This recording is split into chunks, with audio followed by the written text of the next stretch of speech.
गौर से सुनिए दोस्तों, क्या आपने कभी गहराई से सोचा है कि अगर आप अपने मन को पूरी तरह से वश में कर लें तो आपकी जिंदगी कैसे बदल सकती है।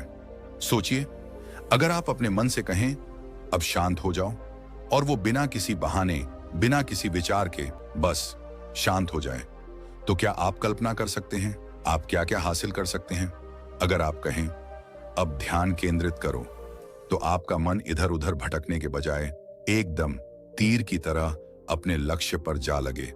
यह कोई चमत्कार नहीं है, यह कोई सपना नहीं है, यह एक कला है और आज हम उसी कला का राज खोलने जा रहे हैं।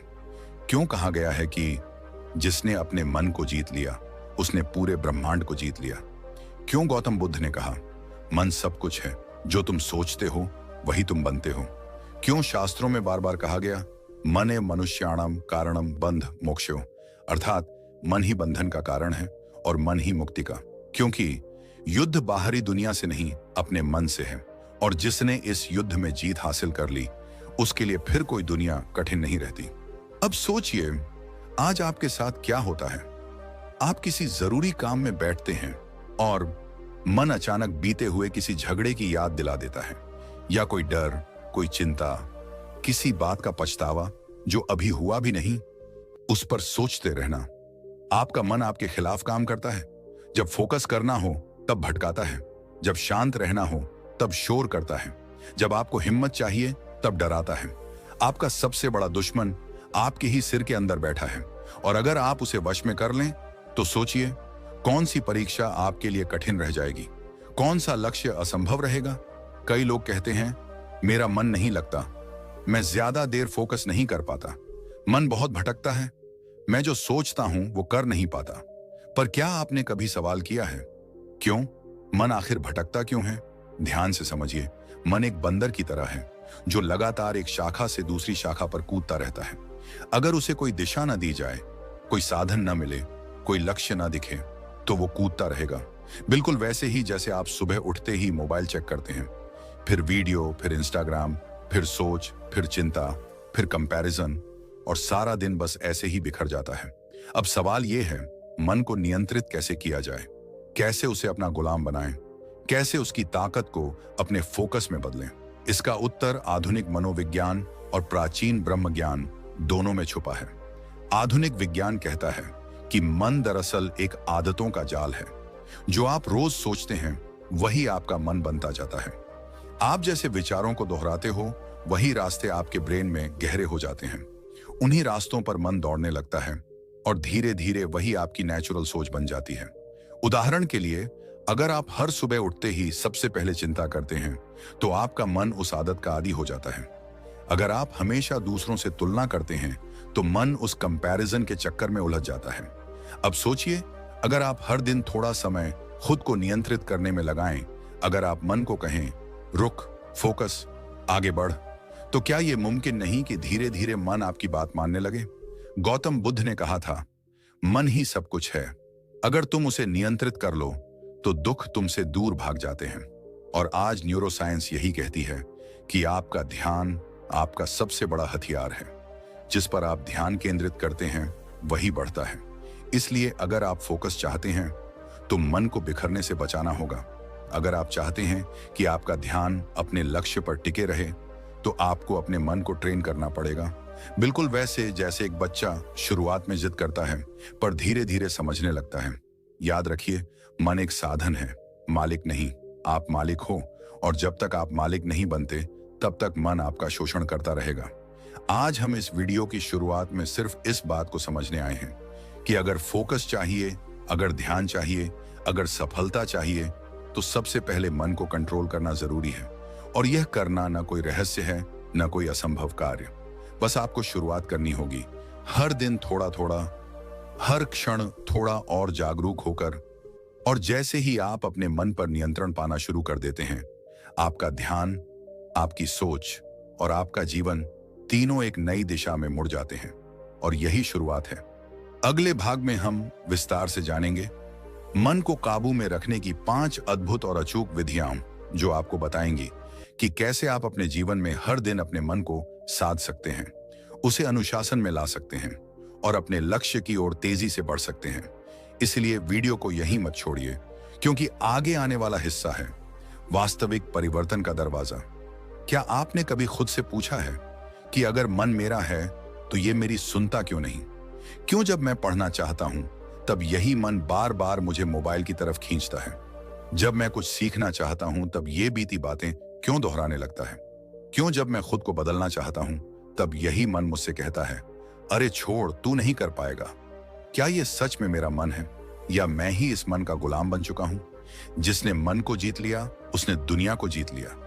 ये सिर्फ कोई श्लोक नहीं है, ये एक चेतावनी है। क्योंकि अगर तुमने अपने मन को नहीं जीता तो ये मन तुम्हें हर रोज हर कदम पर हरवाता रहेगा। और जो इस मन को जीत लेता है उसके लिए कोई भी लक्ष्य असंभव नहीं रह जाता। अब ध्यान से सुनो, क्योंकि आगे जो तुम जानने वाले हो वो सिर्फ ज्ञान नहीं है, ये तुम्हारे जीवन की दिशा बदल सकता है। मन एक बंदर की तरह है, हर वक्त उछलता है, कभी भविष्य में, कभी अतीत में, कभी चिंता, कभी भ्रम, कभी लालच, कभी डर। लेकिन सवाल यह है, क्या तुमने इस बंदर को नियंत्रित करना सीखा है? आज हम भाग रहे हैं, थक रहे हैं, टूट रहे हैं, लेकिन जीत नहीं रहे। क्यों? क्योंकि हमारी सबसे बड़ी लड़ाई हम खुद से हार रहे हैं। जब तुम कहो कि मैं सुबह 5 बजे उठूंगा तो तुम्हारा मन कहता है, थोड़ी देर और सो जा, तू थक गया है। जब तुम कहो अब मैं अपना फोकस पढ़ाई या काम पर लगाऊंगा तो तुम्हारा मन कहता है, पहले थोड़ी सी इंस्टाग्राम देख ले, फिर शुरू करेंगे। और जब तुम कहो अब मैं अपने जीवन में बदलाव लाऊंगा तो वही मन कहता है, तू कौन सा खास है, सब ऐसे ही चलते हैं, तू क्यों इतना सीरियस हो रहा है? यही तो असली बाधा है, मन। गौतम बुद्ध ने कहा था, मन ही सब कुछ है, जो तुम सोचते हो वही तुम बनते हो। अब जरा ठहरो और सोचो, अगर तुम अपने मन के मालिक बन जाओ, अगर तुम ये तय कर सको कि कब सोचना है, कब नहीं, कब ध्यान लगाना है, कब शांत रहना है, तो क्या तुम एक नया जीवन नहीं बना सकते? अब वैज्ञानिक भी यही कहते हैं। हर दिन हमारे दिमाग में करीब 60,000 विचार आते हैं, जिनमें से 90% वही होते हैं जो हम कल सोच चुके हैं। मतलब हम हर दिन उसी पुराने पैटर्न को दोहरा रहे हैं, फिर भी उम्मीद करते हैं कि कुछ नया होगा। लेकिन नया तभी होगा जब मन नया होगा, और मन नया तब होगा जब वो तुम्हारा अनुयायी बनेगा, न कि मालिक। जब बच्चा पहली बार साइकिल चलाता है तो उसका मन डराता है, गिरेगा, चोट लगेगी। लेकिन जब वो डर से ऊपर उठकर अभ्यास करता है तो साइकिल भी चल जाती है और आत्मविश्वास भी जन्म लेता है। ऐसा ही मन के साथ भी होता है। शुरू में डर लगता है, ध्यान करने में, फोकस करने में, मोबाइल से दूर रहने में, आलस छोड़ने में। लेकिन जब तुम एक बार इस मन को टकरा कर नहीं, समझाकर जीतने लगते हो, तब यह मन तुम्हारा सबसे बड़ा साथी बन जाता है। मन को कंट्रोल करना आसान नहीं, लेकिन नामुमकिन भी नहीं। इसके लिए चाहिए सिर्फ एक चीज, सचेत अभ्यास। हर दिन अपने आप से पूछो, क्या मैं वही सोच रहा हूं जो मुझे सोचना चाहिए? क्या मैं वही कर रहा हूं जो मुझे करना चाहिए? क्या मेरा मन मेरे अधीन है या मैं उसके? हर बार जब तुम बेकार की सोच में खो जाते हो, खुद को पकड़ो। हर बार जब मन बहकाता है, उसे याद दिलाओ, अब मैं तेरा मालिक हूं। यह शुरुआत मुश्किल लगेगी, लेकिन यही शुरुआत तुम्हें वहां ले जाएगी जहां दुनिया के सबसे सफल, सबसे शांत, सबसे जागरूक लोग पहुंचते हैं। मन की शक्ति कोई कल्पना नहीं है, ये रियल साइंस है, ब्रह्म ज्ञान है। ऋषियों ने हजारों साल पहले जिस ध्यान, एकाग्रता और आत्मनियंत्रण की बात की, आज की न्यूरोसाइंस भी उन्हीं चीजों को माइंडफुलनेस, न्यूरोप्लास्टिसिटी और ब्रेन रिवायरिंग कहकर सिद्ध कर रही है। मतलब साफ है, मन को जीतो तो हर चीज तुम्हारे लिए संभव हो जाती है। क्योंकि जब मन शांत होता है तब फोकस गहरा होता है, फोकस गहरा होता है तब काम में पूर्णता आती है, और जब पूर्णता आती है तो सफलता स्वतः तुम्हारे कदम चूमती है। आज का सवाल यही है, क्या तुम अपने मन को जीतने के लिए तैयार हो, या फिर हमेशा की तरह उसी बहानेबाज, भ्रमित और अशांत मन के पीछे घिसटते रहोगे? क्या आप जानते हैं कि आपके जीवन की सबसे बड़ी जीत या सबसे बड़ी हार कहीं बाहर नहीं, बल्कि आपके मन के अंदर तय होती है? आप सुबह उठकर सोचते हैं कि आज बहुत सारा काम करना है, आज से पढ़ाई शुरू करनी है, आज से फोकस करना है। लेकिन कुछ ही मिनटों में मन मोबाइल की तरफ भाग जाता है, कुछ पुरानी बातों में उलझ जाता है, या फिर बेवजह चिंता करने लगता है। और यही होता है असली युद्ध। बाहर की दुनिया से लड़ना आसान है, पर जो अपने ही मन को नहीं जीत सका, वो दुनिया में कुछ बड़ा नहीं कर सकता। मन एक ऐसा घोड़ा है जो अगर काबू में हो तो राजा बना देता है, और अगर बेकाबू हो जाए तो पूरी जिंदगी खींचता चला जाता है, बिना मंजिल के, बिना दिशा के। गौतम बुद्ध ने कहा था, जो अपने मन को जीत लेता है वही सच्चा विजेता होता है, क्योंकि जब तक मन नियंत्रित नहीं होगा तब तक कोई भी लक्ष्य, कोई भी सपना पूरा नहीं होगा।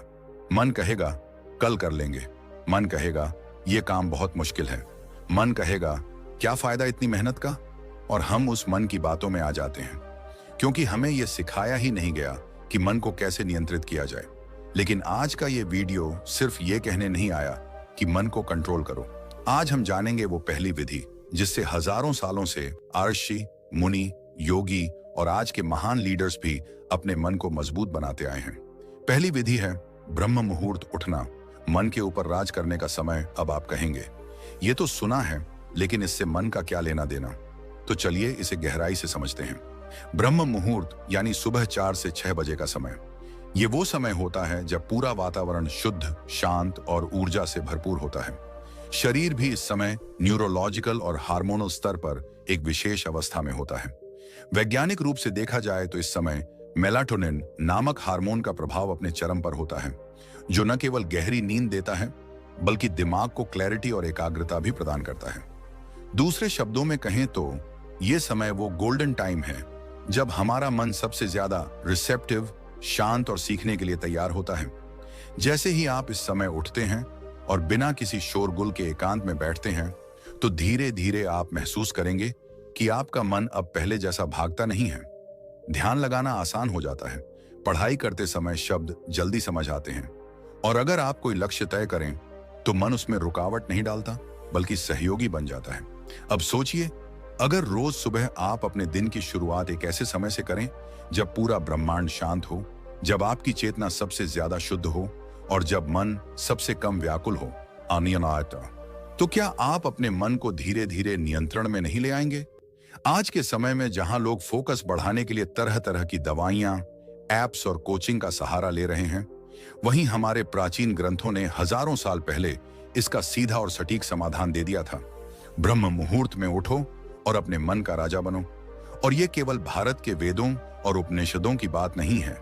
आज की आधुनिक साइकोलॉजी भी यही कहती है कि सुबह जल्दी उठने वाले लोगों का विल पावर ज्यादा मजबूत होता है, क्योंकि जब आप सुबह नींद और आलस पर जीत हासिल करते हो तो दिन के बाकी छोटे बड़े फैसलों में भी मन आपको नहीं रोकता। अब आप खुद सोचिए, आप सुबह उठते ही फोन उठाते हैं और 15 मिनट स्क्रॉल करते करते 1 घंटा निकल जाता है। फिर मन कहता है अब क्या फर्क पड़ता है, दिन तो बिगड़ ही गया। और यहीं से शुरू होता है दिन भर का डिस्ट्रैक्शन, चिड़चिड़ापन और फोकस की कमी। लेकिन जब आप ब्रह्म मुहूर्त में उठते हैं, आप दिन पर नियंत्रण करना शुरू करते हैं। आपका मन एक गुलाम की तरह आपके आदेश का पालन करता है। ध्यान लगाओ, मन बैठ जाता है। पढ़ाई करो, मन सहयोग देता है। प्लानिंग करो, विचार स्पष्ट रूप से सामने आते हैं। ब्रह्म ज्ञान के अनुसार यही समय होता है आत्मा और परमात्मा के सबसे नजदीक आने का, क्योंकि नींद से जागते ही मन सबसे शुद्ध होता है और उसमें बीते कल की मलिनता, आज के भय या भविष्य की चिंता नहीं होती। यह समय होता है नए विचारों के बीज बोने का, और उन्हीं बीजों से धीरे धीरे आपका चरित्र, आपका भाग्य और आपका जीवन आकार लेता है। गौतम बुद्ध अपने शिष्यों को इसी समय ध्यान करने की सलाह देते थे। वो कहते थे, प्रभात की शांति में आत्मा के स्वर सुने जा सकते हैं, और यही वो समय है जब आप अपने मन को उसके असली स्वरूप में पकड़ सकते हैं, न कि उस रूप में जिसमें दिन भर की इच्छाएं, व्याकुलताएं और सोशल मीडिया का शोर उसे बना देता है। आप सोचिए, जब आप इस छोटे से अभ्यास से शुरुआत करते हैं तो आप न सिर्फ मन को जीतते हैं बल्कि अपने जीवन की दिशा भी बदलते हैं। आपका दिमाग शार्पर होता है, फोकस गहरा होता है, और सबसे बड़ी बात, आपको खुद पर गर्व महसूस होता है, क्योंकि आप उस चीज पर जीत पा रहे हैं जिसे अब तक आपने सबसे ज्यादा अनियंत्रित समझा था, आपका अपना मन। इसलिए अगर आप सच में चाहते हैं कि आपका मन आपका गुलाम बने, अगर आप चाहते हैं कि मन डिस्ट्रैक्ट ना करे, और अगर आप चाहते हैं कि आप फोकस के शिखर पर पहुंचें, तो इसकी शुरुआत यहीं से करें, ब्रह्म मुहूर्त उठने से। याद रखिए, जो सुबह का विजेता है वो पूरे दिन का शासक होता है, और जो मन के ऊपर सुबह जीत गया वो जीवन में हर क्षेत्र में जीत सकता है। अब तक हमने समझा कि मन को कंट्रोल करना क्यों जरूरी है और उसकी पहली विधि क्या है, लेकिन ये सिर्फ शुरुआत है, क्योंकि मन के गुलामी से मुक्ति पाने की राह में ऐसी और भी कई विधियां हैं जो धीरे धीरे आपको एक ऐसे वॉरियर में बदल देंगी जिसका मन उसका सेवक बन जाए, न कि मालिक। तो अब तैयार हो जाइए अगली विधि के लिए, जो इस यात्रा को और भी गहराई, शक्ति और सफलता की ओर ले जाएगी। दूसरी विधि है प्राण शक्ति साधना, सांसों से मन पर नियंत्रण।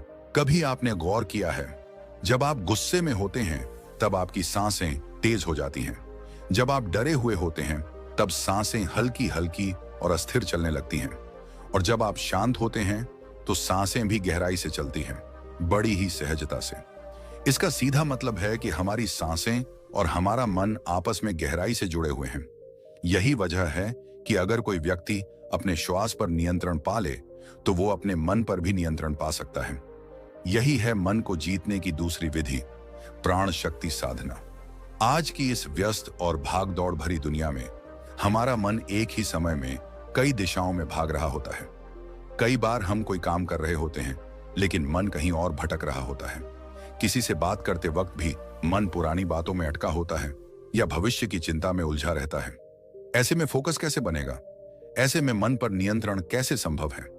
इसका उत्तर छुपा है हमारी सांसों में और एक विशेष अभ्यास में, अनुलोम विलोम प्राणायाम। हर सुबह केवल 10 मिनट का यह अभ्यास आपके पूरे दिन को बदल सकता है।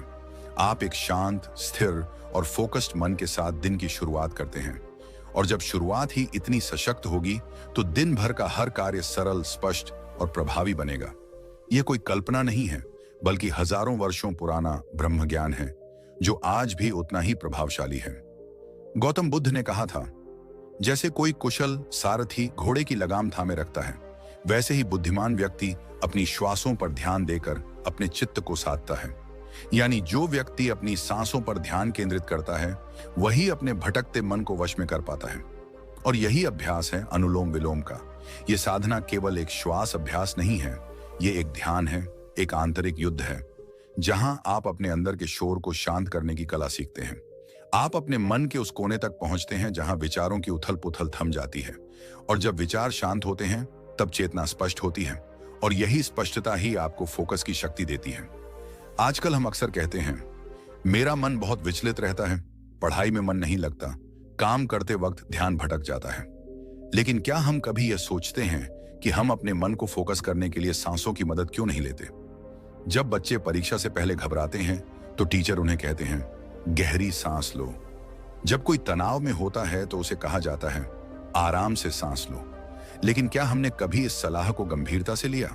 सच तो यह है कि हम में से बहुत से लोग सांस लेते हैं सिर्फ जीने के लिए, लेकिन जीने की गुणवत्ता को बढ़ाने के लिए नहीं। जबकि अनुलोम विलोम जैसी साधना यही सिखाती है कि हम अपनी सांसों को कैसे नियंत्रित करें, कैसे उनकी गहराई को महसूस करें और कैसे हर श्वास के साथ अपने मन को अधिक शांत और स्थिर करें।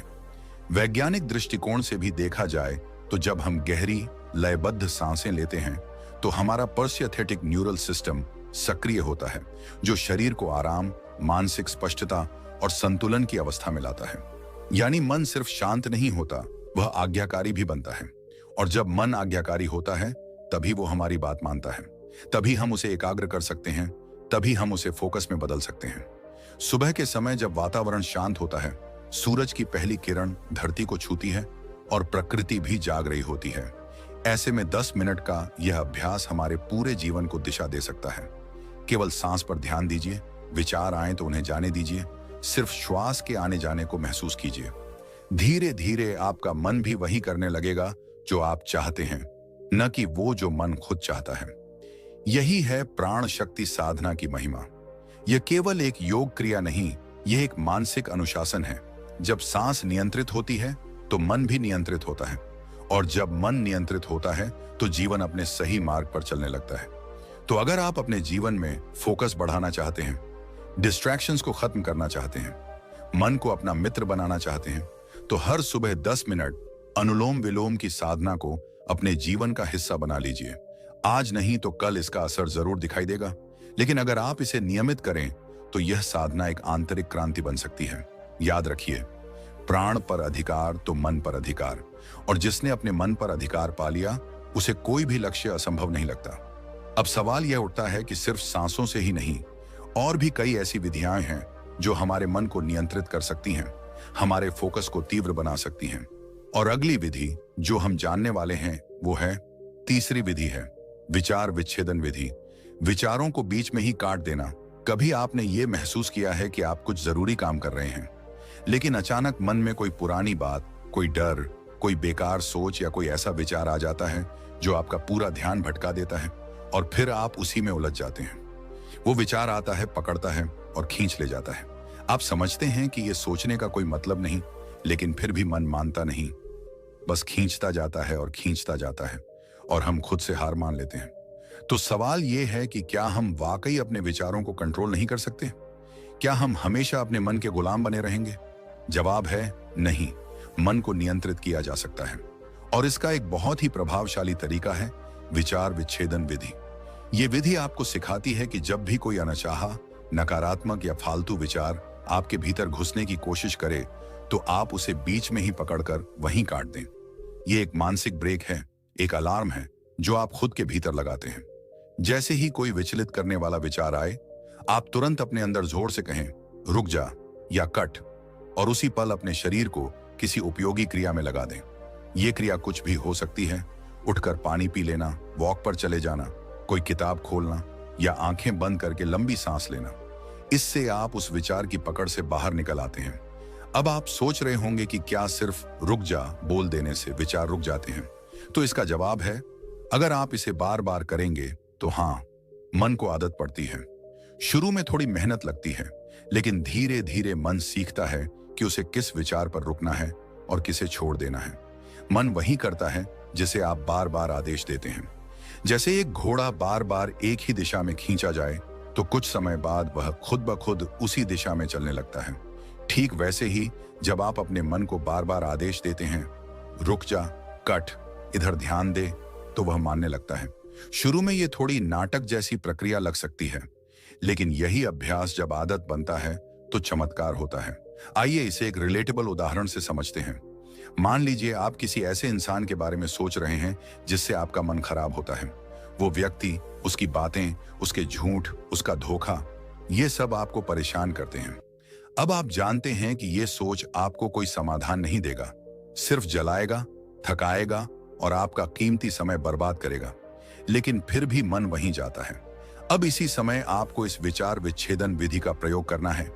जैसे ही ये सोच मन में आए, तुरंत कहिए रुक जा और उसी पल खुद को किसी काम में लगा दीजिए। टेबल साफ करिए, एक चुटकुला पढ़िए, अपने हाथ पैर स्ट्रेच करिए, कुछ भी, लेकिन उस विचार के पीछे मत जाइए। यही अभ्यास धीरे धीरे आपकी मानसिक मांसपेशियों को मजबूत करता है। अब आप कहेंगे मन तो खुद ही चल पड़ता है, हम तो उसे बुलाते भी नहीं। बिल्कुल सही, लेकिन बुद्ध कहते हैं जो मन को जीत लेता है वह संसार को जीत सकता है, और मन को जीतने की शुरुआत यहीं से होती है। सोच को पहचानो, उसे रोको और ध्यान को दूसरी ओर मोड़ो। विज्ञान भी इस बात की पुष्टि करता है। न्यूरोसाइंस कहता है कि जब आप किसी विचार को बार बार सोचते हैं तो उस विचार के लिए आपके दिमाग में एक न्यूरल पाथवे बन जाता है, और जब आप उस पाथवे को तोड़ने की कोशिश करते हैं, यानी विचार के बीच में ही कट कर देते हैं, तो धीरे धीरे वो पाथवे कमजोर पड़ने लगता है। ये ठीक वैसा ही है जैसे कोई घास का रास्ता अगर लंबे समय तक न चला जाए तो वह फिर से हरा भरा हो जाता है और रास्ता गायब हो जाता है। तो अगली बार जब कोई पुराना दुख, कोई डर, कोई अफसोस, कोई कंपैरिजन या कोई ईर्ष्या वाला विचार आपके मन में आए, तो याद रखिए आप उसके गुलाम नहीं हैं। आप कह सकते हैं कट, इनफ, अब नहीं। और जब आप बार बार ऐसा करेंगे तो आपके भीतर एक शक्ति जागेगी, वही शक्ति जो हर महान साधक में होती है, वही शक्ति जो अर्जुन को अपने लक्ष्य पर केंद्रित रखती है, वही शक्ति जो बुद्ध को बोधि वृक्ष के नीचे विचलित नहीं होने देती। इसलिए याद रखिए, हर बार जब आप अपने विचार को बीच में ही काटते हैं, आप अपने मन को सिखा रहे होते हैं कि किस दिशा में जाना है, और यही तो है असली फोकस, ध्यान को बार बार सही दिशा में मोड़ना। और अंत में यही विचार विच्छेदन विधि आपकी जिंदगी में वो बदलाव ला सकती है जिसकी आपको सच में जरूरत है। सिर्फ एक अभ्यास, रुक जा, और आपका मन आपकी बात मानने लगेगा। अब जरा सोचिए, अगर आप रोजाना 10 बार भी अपने नकारात्मक विचारों को इसी तरह रोक लें तो 10 बार आपने अपने फोकस को बचा लिया, और यही छोटे छोटे पल मिलकर एक बड़ा बदलाव बनाते हैं। वही बदलाव जो जीवन की दिशा बदल देता है। और अब जब आपका मन यह स्वीकार करने लगे कि वह आपके आदेश से चलता है, तो अगली विधि में हम जानेंगे कि कैसे हम अपने मन की स्मृति शक्ति को बढ़ाकर फोकस को एक नए स्तर तक पहुंचा सकते हैं। चौथी विधि है बोध शून्यता ध्यान, मन को शून्य की गोद में लाना। क्या आपने कभी अपने मन की आवाज को गहराई से सुना है? कभी गौर किया है कि दिन भर हम खुद से कितनी बातें करते रहते हैं? कभी डर, कभी चिंता, कभी असुरक्षा, कभी पछतावा, और कभी कभी तो ये बातें इतनी तेज होती हैं कि हम अपने ही अंदर शोर महसूस करने लगते हैं। जरा रुकिए, क्या आपको पता है ये लगातार चलने वाला विचारों का तूफान ही असली कारण है, फोकस टूटने का, थकान का और उस अंदरूनी बेचैनी का जो हमें चैन से बैठने नहीं देती। आज हम बात करने जा रहे हैं उस विधि की जो इस तूफान को शांत कर सकती है। ये वो चुप्पी है जो शोर को खत्म करती है। ये है बोध शून्यता ध्यान, यानी अपने विचारों से दूरी बनाना, उन्हें रोकना नहीं, बस उन्हें जाने देना। मन को उस स्थिति में लाना जहां कोई शब्द नहीं होता, कोई कल्पना नहीं होती, कोई योजना नहीं होती, केवल मौन होता है। क्या करना है? बहुत कुछ नहीं, बस रोज 15 मिनट खुद को देना है। कोई महंगे कोर्स, कोई गुरुकुल, कोई मंत्र नहीं, बस एक शांत कोना चुनिए, बैठ जाइए, आंखें बंद कर लीजिए और सब कुछ छोड़ दीजिए। कोशिश मत कीजिए विचारों को रोकने की, क्योंकि जितना आप उन्हें रोकेंगे वे उतनी ज्यादा जिद करेंगे। बस उन्हें आने दीजिए और फिर जाने दीजिए। जैसे बादल आते हैं फिर बिना किसी कोशिश के चले जाते हैं, वैसे ही जैसे जैसे आप यह करना शुरू करेंगे आपको दो अनुभव होंगे।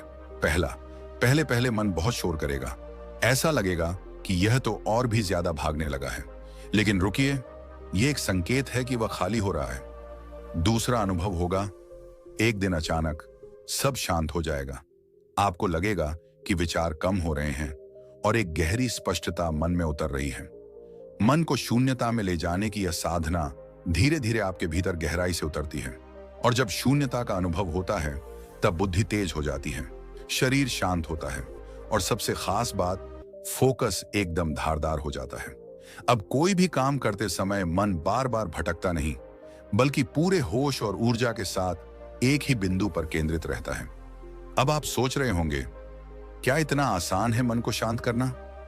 नहीं, यह आसान नहीं, लेकिन यह असंभव भी नहीं है। यही तो अभ्यास है, यही तो वो विज्ञान है जिसे आज की मनोविज्ञान की दुनिया माइंडफुल साइलेंस कहती है, और जिसे हजारों साल पहले गौतम बुद्ध ने निर्वाण के द्वार का प्रथम चरण कहा था। बुद्ध कहते थे, जहां विचार नहीं वहीं सच्चा शांति और शक्ति है, यानी विचारों की भीड़ में हम शक्ति खोते हैं। लेकिन जब हम विचारों से ऊपर उठ जाते हैं, जब मन एकदम मौन हो जाता है, तब वही मौन हमारी शक्ति बन जाता है। आधुनिक न्यूरोसाइंस ने भी यह साबित किया है कि जब मन को शून्यता में लाया जाता है तो दिमाग का डिफॉल्ट मोड नेटवर्क शांत होता है। यही वह हिस्सा है जो फालतू सोच, पछतावा, चिंता और कल्पनाओं में हमें उलझाए रखता है। जब वह शांत होता है तब ब्रेन की क्लैरिटी, डिसीजन मेकिंग और इमोशनल स्टेबिलिटी बढ़ती है। इसीलिए बोध शून्यता ध्यान कोई धर्म नहीं, कोई कर्मकांड नहीं, यह जीवन जीने की एक सच्ची कला है। जब मन भीतर से शांत होता है तभी हम बाहर की दुनिया को बेहतर देख पाते हैं। तब हमें न लोग परेशान करते हैं न हालात, क्योंकि हमारा केंद्र हमारे भीतर होता है, स्थिर, स्पष्ट और शक्तिशाली। इस विधि की सबसे बड़ी खूबी यह है कि यह आपको आपके ही भीतर की सबसे गहरी शक्ति से मिलाती है, आपको बार बार अपने अंदर लौटना सिखाती है। और जब आप भीतर लौटते हैं तब बाहर की दुनिया में आपकी उपस्थिति बदल जाती है। आप कम बोलते हैं लेकिन आपकी बात गहरी होती है। आप कम प्रतिक्रिया देते हैं लेकिन आपका असर गहरा होता है। तो अगली बार जब आपका मन बहुत थका हुआ हो, बहुत परेशान हो, जब लगे कि कुछ भी समझ नहीं आ रहा, उस वक्त कुछ मत कीजिए, बस बैठ जाइए और खुद को उस शून्यता में समर्पित कर दीजिए। देखिए कैसे धीरे धीरे सब कुछ साफ होने लगता है, जैसे धुंध के पार सूरज झांकने लगे। याद रखिए, मन को जीतने के लिए किसी युद्ध की जरूरत नहीं, सिर्फ मौन की जरूरत है। और अब जब आपने बोध शून्यता का महत्व समझा है, तो अगली विधि में हम जानेंगे कि कैसे मन को ऊर्जावान बनाकर उसे थकान से मुक्त रखते हुए एक ऐसा स्टेट तैयार किया जाए जहां मन अपने आप लक्ष्य पर टिकने लगे। अब हम बढ़ते हैं पांचवी विधि की ओर। बहुत से लोग ये सवाल पूछते हैं, मैं कुछ करना चाहता हूं, कुछ सीखना चाहता हूं, कुछ बड़ा बनना चाहता हूं, लेकिन मेरा मन साथ नहीं देता। क्या कभी आपने भी ऐसा महसूस किया है? सुबह अलार्म बजता है लेकिन मन कहता है अभी 5 मिनट और सो लेता हूं। किताब उठाते हैं पढ़ने के लिए, लेकिन मोबाइल पर एक नोटिफिकेशन आता है और मन कहता है बस एक बार देख लूं, फिर पढ़ता हूं। ध्यान करने बैठते हैं और अचानक मन में आने लगती हैं कल की बातें, आने वाले कल की चिंता, और जिनका कोई मतलब नहीं होता वो विचार भी। तो अब सवाल ये है, क्या वाकई मन को कंट्रोल किया जा सकता है? उत्तर है हाँ, पूरी तरह किया जा सकता है। मन कोई अजगर नहीं है जिसे काबू करना नामुमकिन हो। वो बस आदतों का गुलाम है। उसे बस सही दिशा, सही संस्कार और सही अनुभव देना होता है, और यही काम करती है संकल्प शक्ति जागरण की विधि। आज हम मन को जीतने की 5वीं विधि की बात कर रहे हैं। 5वीं विधि संकल्प शक्ति जागरण, एक व्रत, एक नियम, एक जीत। अब ध्यान से सुनिए। मन को झुकाना है तो पहले खुद से किया वादा निभाना सीखो। हर बार जब आप कोई लक्ष्य तय करते हैं और फिर उससे पीछे हट जाते हैं, तो आप केवल उस लक्ष्य से पीछे नहीं हटते, आप अपनी आत्म प्रतिष्ठा को तोड़ देते हैं। और जब आत्म प्रतिष्ठा गिरती है तो मन कहता है तू तो खुद से भी झूठ बोलता है, अब तू किसी चीज के लायक नहीं। अब उपाय क्या है? बहुत सरल लेकिन बेहद गहरा। हर 7 दिन के लिए एक नियम लो, एक ऐसा संकल्प जो थोड़ा कठिन हो लेकिन मुमकिन हो। जैसे सुबह 5 बजे उठना, या सुबह 9 बजे तक मोबाइल नहीं छूना, या 7 दिन तक बिना चीनी के रहना, या हर दिन बिना नागा 15 मिनट ध्यान करना। शर्त एक ही है, इसे किसी भी हालत में मत तोड़ो। भले कुछ भी हो जाए, नींद आई, आलस आया, मूड नहीं बना, बाहर शोर हुआ, लेकिन नियम नहीं टूटेगा। अब आप पूछेंगे इतना छोटा सा नियम क्या करेगा? यह नियम नहीं, आपके भीतर की इच्छा शक्ति का दीपक है। हर दिन जब आप उसे निभाते हैं तो आप मन को संदेश देते हैं, देखो मैं कहता हूं और करता हूं, मैं जो ठान लेता हूं वो करता हूं। धीरे धीरे ये दीपक जलता है और वो अंधेरा जो मन की कमजोरी है वो छंटने लगता है। आपका ध्यान तेज होता है, आत्मविश्वास बढ़ता है, और आप जो चाहें उस पर केंद्रित हो पाते हैं। इसका असर केवल मन पर नहीं होता, शरीर और चरित्र पर भी पड़ता है। मन अब इधर उधर नहीं भागता, वो आदेश मानता है। आत्म संयम आता है, अंदर एक संतोष और स्पष्टता आती है, और सबसे बड़ी बात, अब आप अपने शब्दों का सम्मान करना सीख जाते हैं। गौतम बुद्ध ने कहा था, जो मन को वश में कर ले वह 1000 युद्ध जीतने वाले से बड़ा विजेता है। और मन को वश में करने का पहला कदम है खुद से किया हुआ वादा निभाना। मनोवैज्ञानिक भी कहते हैं कि जब हम लगातार कोई संकल्प निभाते हैं तो हमारे दिमाग में डोपामीन और सेरोटोनिन जैसे हार्मोन्स सक्रिय होते हैं, जो फोकस, मूड और मोटिवेशन को बढ़ाते हैं। मतलब जब आप एक छोटा व्रत निभाते हैं तो आपका दिमाग आपको रिवॉर्ड देता है, बहुत अच्छा किया, और यही सकारात्मक ऊर्जा फिर अगले नियम को निभाने में मदद करती है। एक बात और समझिए, यह केवल 7 दिन का नियम नहीं है, यह एक संस्कार है। संस्कार बनते हैं, फिर स्वभाव बनते हैं, फिर वही हमारा भविष्य बनाते हैं। तो हर सप्ताह अपने भीतर एक संस्कार जगाइए और देखिए कैसे मन अब आपका सेवक बन जाता है, आपका गुलाम नहीं। और याद रखिए, जो खुद से किया गया वादा निभा ले वही सच्चा विजेता है। अब सोचिए, आप कौन सा पहला संकल्प लेने जा रहे हैं, और क्या आप उसे निभाने के लिए तैयार हैं? जहां आपका मन पूरी तरह से आपके अधीन होगा, और जीवन की असली शक्ति वहीं से शुरू होती है। जागो, ठानो और निभाओ। मन को जीतो, ध्यान से नहीं, संकल्प से। और अगर इस वीडियो ने आपके दिल को छू लिया हो, अगर आपके भीतर कहीं ना कहीं एक हलचल सी मच गई हो, तो यही संकेत है कि अब समय आ गया है अपने मन को जीतने का, अपने जीवन को एक नई दिशा देने का। लेकिन ये तो सिर्फ शुरुआत है। हर हफ्ते हम आपके लिए ऐसी ही गहराई से जुड़ी बातें, प्राचीन ज्ञान और आधुनिक मनोविज्ञान के अद्भुत मेल के साथ कुछ ऐसा लेकर आते हैं जो आपके जीवन को बदल सके, आपके भीतर छिपी शक्ति को जगा सके। तो अगर आपने अभी तक हमारे चैनल को सब्सक्राइब नहीं किया है तो जरूर कीजिए, क्योंकि अगली विधियां, अगले रहस्य और अगला परिवर्तन आपके लिए ही है, जिसे आप मिस नहीं करना चाहेंगे। वीडियो को लाइक करना न भूलें और नीचे कमेंट करके हमें जरूर बताएं आपने इस वीडियो से क्या सीखा और आपका पहला संकल्प क्या होगा। आपका अपना चैनल, जहां बात होती है जीवन के असली परिवर्तन की। सब्सक्राइब कीजिए, बेल आइकॉन दबाइए और खुद से एक वादा कीजिए, अब हर वीडियो के साथ आप एक नई शुरुआत करेंगे। मिलते हैं अगली विधि में एक और मन विजय के रहस्य के साथ। तब तक जागते रहिए, सीखते रहिए और संकल्प के पथ पर चलते रहिए, क्योंकि बदलाव बाहर नहीं, भीतर से शुरू होता है। धन्यवाद।